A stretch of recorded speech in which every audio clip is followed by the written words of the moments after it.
Here now is your midday sports roundup.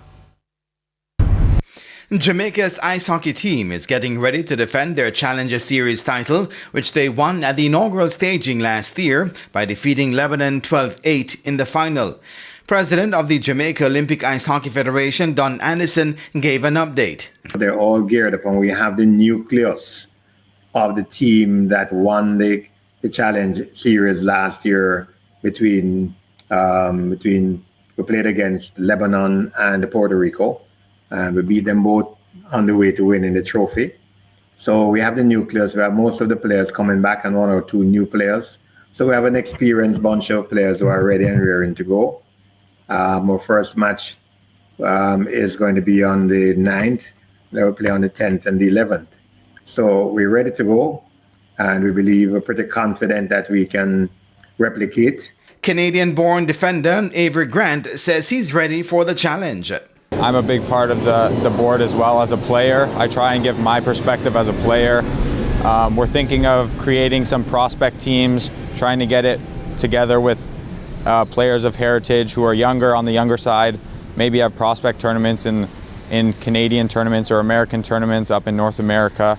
But we really just want to build with what we have and go from there. The Challenger Series, which was founded last year, is a competition open to national teams who are ineligible to participate in the International Ice Hockey Federation World Championships because of a lack of an operational ice rink in their respective countries. As Waterhouse battle for the final playoff spot in the Jamaica Premier League, one battle the club has gotten help with is its financial fight. This as FESCO has stepped in with $1.5 million to assist the club with their youth program. Head coach of Waterhouse's senior team, Marcel Gale, says this will significantly help their program. I know that it's going to go far away in our gaffer. Youth is our future, and as I said, our team have a system. We have under 13, we have under 10, we have under 15, under 17, and under 20. So it's a good platform for us to develop, so we can develop more players from the inner city areas, because we're an inner city team. So this will go a far way for us, and we're grateful again for it.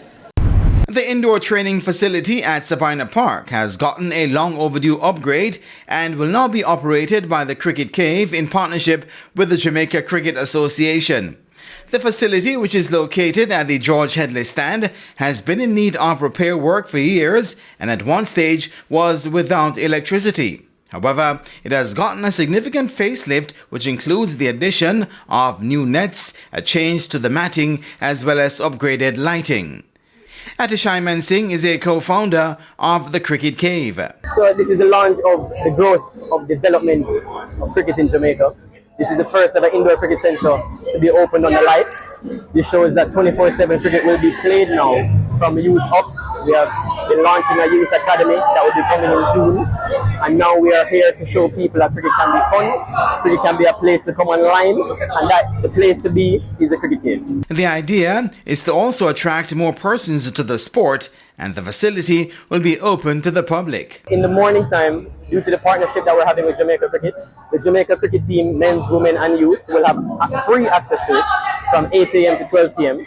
And then from 12 p.m. to 11 p.m., there will be available for rentals. You can book it on our Instagram page. There will be a link to the website. We'll also have a WhatsApp number that you can book it from. People will be able to come here and book it for an hour, book it for 2 hours. We'll have bowling machines available for rent, gears available for rent. And this is just a place that even if you want to come and have a drink and watch people play, we'll have a Cricket Cave lounge as well. And that is it for your midday sports roundup.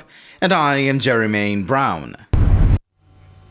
Thanks, Jermaine. And that's the midday news package. I'm Karen. Primetime News. On behalf of the news, sports and production teams, good afternoon.